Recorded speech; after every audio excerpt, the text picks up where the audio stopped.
Hello, my name is Ellen and I'm a member of FNO. My name is Visir Sanya and I'm also a member of FNI.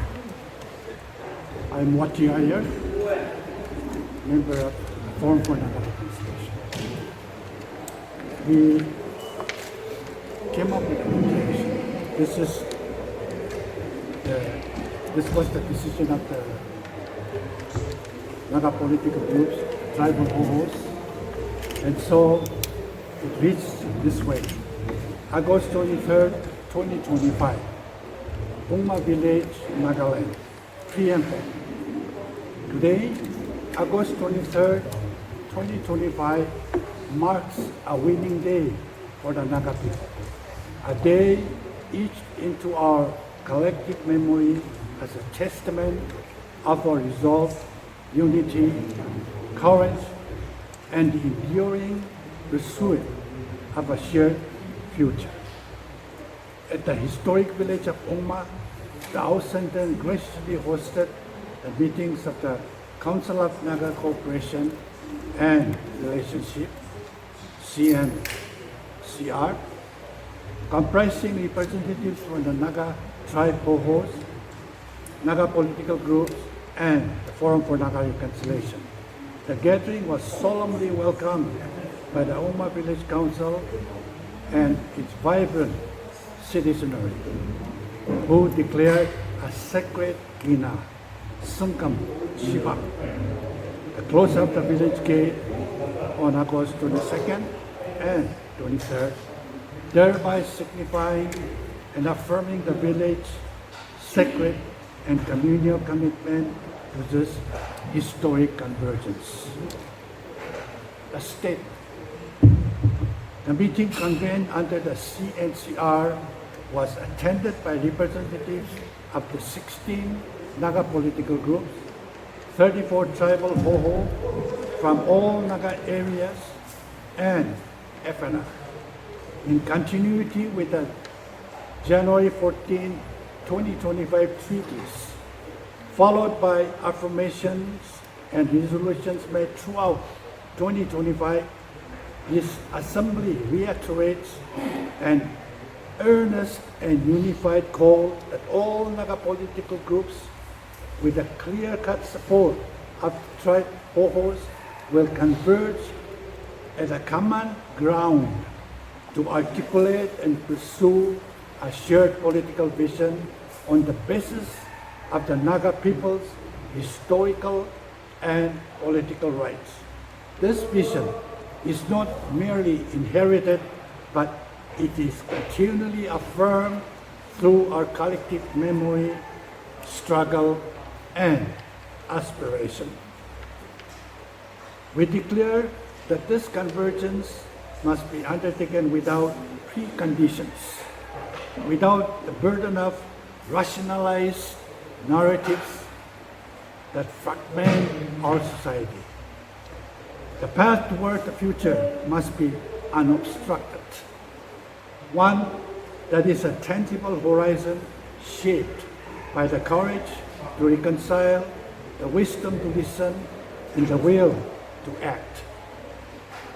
The Cncr stands as a platform of moral clarity and responsibility where no group will undermine the oath taken today in the name of the Naga people before God. This declaration is a covenant, not a mere procedural outcome. The people's collective voice has decisively chosen to rise above fragmentation and division, embracing forgiveness and healing, to honor the sacrifices of past generations, and to work together toward a future defined by dignity, justice, and peace. The unity expressed today is based on a common conviction, forged in the fire of shared suffering and sustained by the hope of collective flourishing. Therefore, on this day, Saturday, August 23rd, 2025, at Umma Village, Nagaland, We, the representative of the Naga political groups, tribal hosts and the FNR declare the statement as a binding affirmation of our shared commitment to a dignified wholeness of the Naga people. Let this be remembered as a day the Naga people choose convergence over fragmentation, vision over rhetoric, and future over fear. Therefore, today, we confess and declare that Nagas are one. God be our help. It's the 15th time Yeah, I mean, this year, yeah. since January 14th of this year. This is our 15th meeting, averaging 2 meetings a month. So, what is so important is this, that what we decided last month on the 24th of August in Dimapur, in Kohima, sorry, this was hosted by the Angami Public Organization. 24 August. We came out feeling very, very positive because the Naga political groups were much more open to changes and admitting their own mistakes. In the past, it never happened. So this time, so we came out with a very, very positive feeling. And today, we have pushed that little further. So almost all the speakers spoke about, let's not waste time. Let's come to a resolute decision. And so I feel good. And what has been read out and what's in your hand, this was read out to them many times, word by word, and they had no objection. Everybody accepted this. So I have one question. The FNR since 2009 have been pursuing unity amongst the Nagas, be it the Naga political groups or the tribal apex bodies. And today, like my colleague had mentioned, today is the 15th meeting. However, the statements being issued by political groups, I will not name, but you are well aware of that. The statement being issued reflects something else. And on ground, the efforts being put forth by the FNR to facilitate, to bring everyone on ground is different. So what impression does this give to the general Naga people and also to the government of India, to be precise? I think the public, they have every right to be skeptical about the process. And the last part of your question, I think we are not giving good. We are giving the wrong message to the public, and it's unfortunate. I know where you're coming from. I'm very much aware of this. Since the day this happened, just last week, I've been meeting personally, talking. The fact that they are here, or the fact that they came, a particular group came part of the process. It say something. And what I've been trying to do is, on the personal level, I don't want to go into detail, but on the personal level, I have tried to explain and clear the message as clear as possible. So I feel very positive. So how do you change the narrative to the general public? The only way, Along taking confidence, yeah, the Naga bodies as sure. well. The only way for the public to have trust in us will be to change our attitudes, to change what we have not been doing correct. And this will have we will have to take full responsibility. And so this is a message from the Naga political groups as well, that they will have to be responsible and be answerable to the public. Can we expect another meeting as such anytime soon? We hope we have we do the follow. Sooner or later.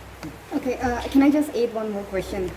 Like, for instance, let's say Naga political groups, they have two very different ideologies. I don't want to name the different groups, but we have two different ideologies in terms of constitutions, right? So how does FNR, when they are standing on polar opposites, like within the Indian constitution and outside of the Indian constitution, that's like two ideological differences, right? So how does the FNR try planning to bridge the differences? So what do you mean by when you say like we have pushed it further? Right, today, sir, you just mentioned that you pushed it further. So what do we mean by that, and what does it mean for the ideological differences? See, people's perception is a priori, meaning without any basis, people talk on the basis of hearsay. So, throughout this whole process, general public comes up with an opinion that the framework is smaller than the agent position and framework of two groups, signed by two groups. And they've been somehow politicizing the decision to agreements. FNR is saying, even this afternoon, this morning, don't talk about the framework nor the agreements. Let's not talk about it. We need to go beyond framework and agreement position. And that's, I want to let the public also know. Let us not talk about those past things. The Naga political groups, tribal groups, we made it clear to all those who have come, and they are going with that message. Let's not talk about agreement position and framework. We will have to go. They also agreed today that there cannot be two agreements. They make it very clear today that there cannot be two agreements. We are one people. So there's an improvement, so to say. Very different language. So they said, they themselves say there cannot be two agreements because we are one people. That's, I think, one way of to do so. So what has happened today? After this declaration has been agreed upon, they are going to be working from the Naga political group, they will be working among themselves to work out the modality. Along with the tribal hosts, they will also be working in what way they can support the Naga political group. So this has been resolved. I think one very significant thing about today is also maybe not related to your question but to the earlier question, is how we are able to have all the different groups come together, and also now in recent times we have the support of the Naga tribe Hoho leaders, the different Hohos, so that is pretty remarkable for all Nagas to say we need one another, we need to work together, and we need to go beyond all our differences and do something worthwhile. So that is pretty remarkable. We appreciate all the leaders who came together. Today was the largest group. Okay. 39 tribes. Okay. And how many factories? 16 MPGs and 39 tribes. That's, we have never had that before. Okay. So when we talk about Naga areas, does that include the Arunachals, the Manipurs? You are also present here today. Yes. Anyone from Myanmar? Yeah, Myanmar. No, not Myanmar. Arunachal, Manipur, Assam. Yeah, I'm done. Please. Yeah. Do you believe the Naga political groups owe an apology to the younger generation for the prevailing state of affairs and the inability to achieve a unified vision? We cannot speak for them, but personally, absolutely yes. Absolutely, you deserve an apology. But we cannot force them to do that. It has to come from them. Earlier in one of my talk shows, on YouTube, somebody asked me, not about what I said, today, elders like us, we must apologize to one another. In many ways, we have given you the wrong information. We have taught you wrong things. So I said, I personally apologize to the young generation. And I add, with the same line, the young people deserve better, clearer information from our elders. And that requires, if necessary, apologize to simple The elders, whether they are MPGs or the CSOs or NGOs, have misled the young people. So they've misunderstood something, and it's not their fault because they've been misled. So this is going to be a long process of. What is the ultimate objective of the Forum for Naga Reconciliation? Can you give a statement on that? Well, we have said this clear and even in class. Our role is to bring wide groups together so that they can reconcile. And once they come, what kind of a house they would like to build will be their duty. FNR is not an expert. And I've also said FNR should never be institutionalized. The moment we institutionalize FNR, we will cease to be effective. FNR only is a facilitator. It's not, we are not a polluted group.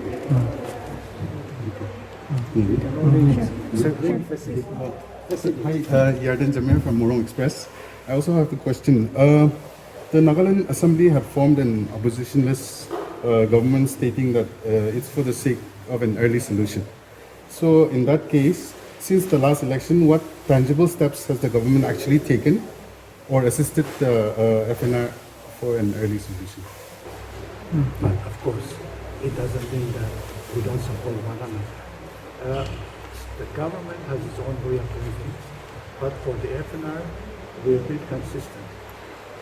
Since January, as I said, since January 15th, we have met with this group 15 times. Today was the 15th time. So, as far as we are concerned, we want to bring these people and say, look, you come together and form, go a little bit higher, sit together around the table and solve the problem.